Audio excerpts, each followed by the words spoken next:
But Havlicek steals it. Havlicek stole the ball. Down goes Frazier. Down goes Frazier. Down goes Frazier. United to Alici. Alici powers in.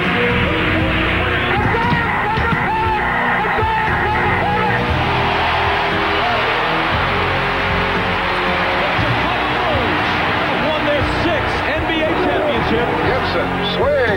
This is going to be a home run. Unbelievable. I don't believe what I just saw.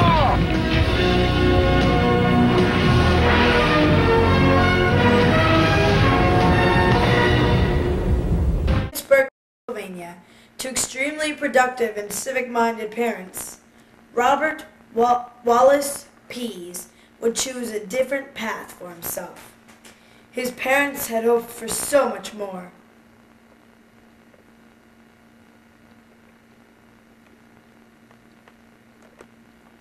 Wally, sometimes known as Bob, or Paze, or Pease, or Bobby, or Paisley, or, most commonly, Rust Belt Bob, began his lifelong love of sport practically as an infant.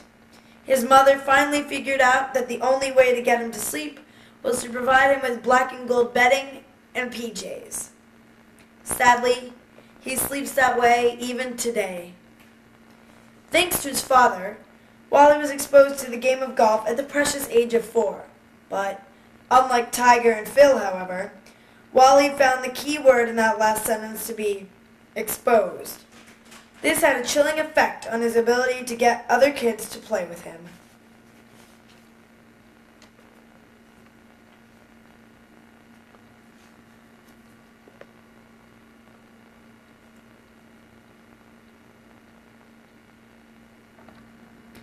He was obsessed with sports, though, in the same mold as other Pittsburgh legends, Unitas, Namath, Montana, Marino, and of course, Stan.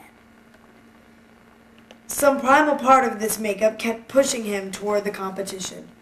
He could think of nothing else. I remember he drove everyone crazy.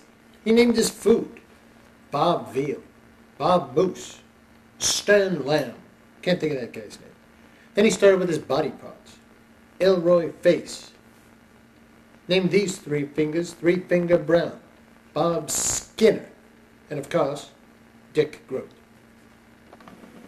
His real love remained golf, if you don't count his obsession with needlepoint. Golf permeated everything.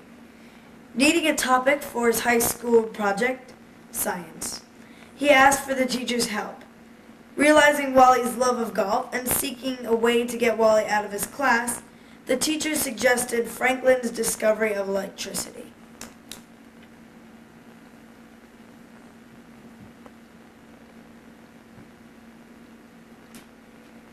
Wally lived. The teacher had inadvertently given him a 1-iron. I remember how excited we all were applying to the foreign exchange student program.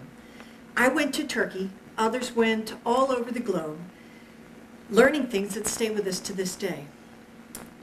Wally's guidance counselor had a slightly different recommendation. There would be no exchange.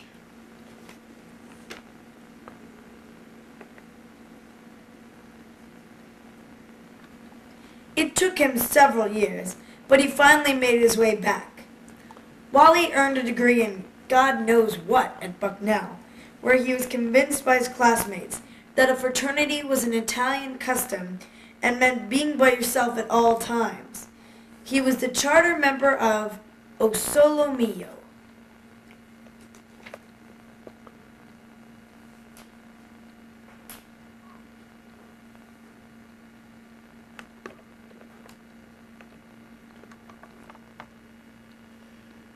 Wally loved animals. He never went anywhere without little Wally. I'll be honest, at times it was quite annoying, even more than quite annoying. I guess we just learned to live with it.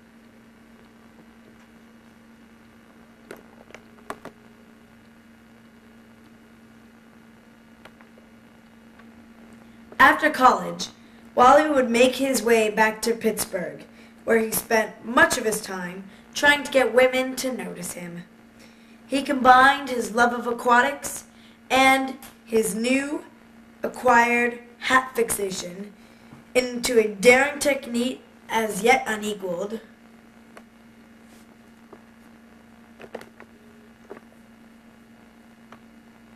It didn't work.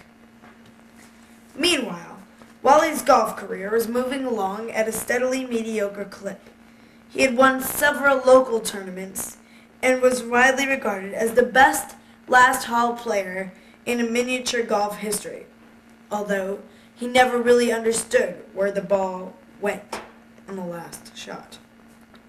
He started his own instructional school, although it never really got off the ground.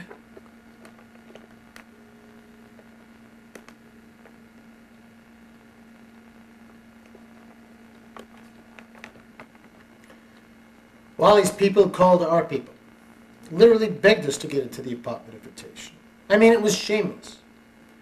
Our sponsors threatened to withdraw their support if he played. Fans threatened to boycott the event. I think this had a real effect on Wally for a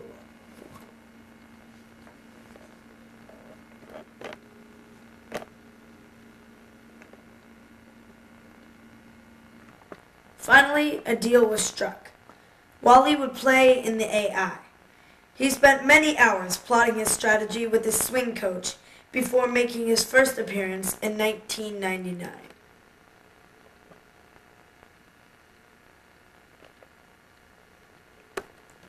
He sought advice from former AI greets who are more than happy to impart tips on many topics, including the putting grip used to win AI1.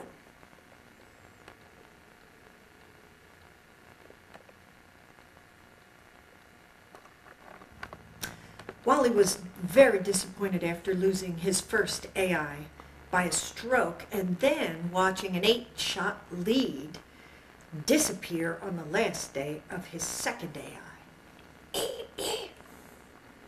Those 2 putts, I wondered if he would ever recover. But recover he did.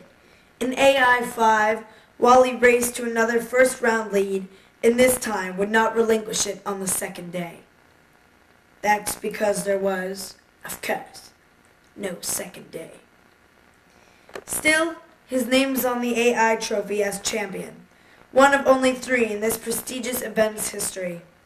So what if there is a small asterisk next to his name? For AI Sports Century, this is Sean Burke.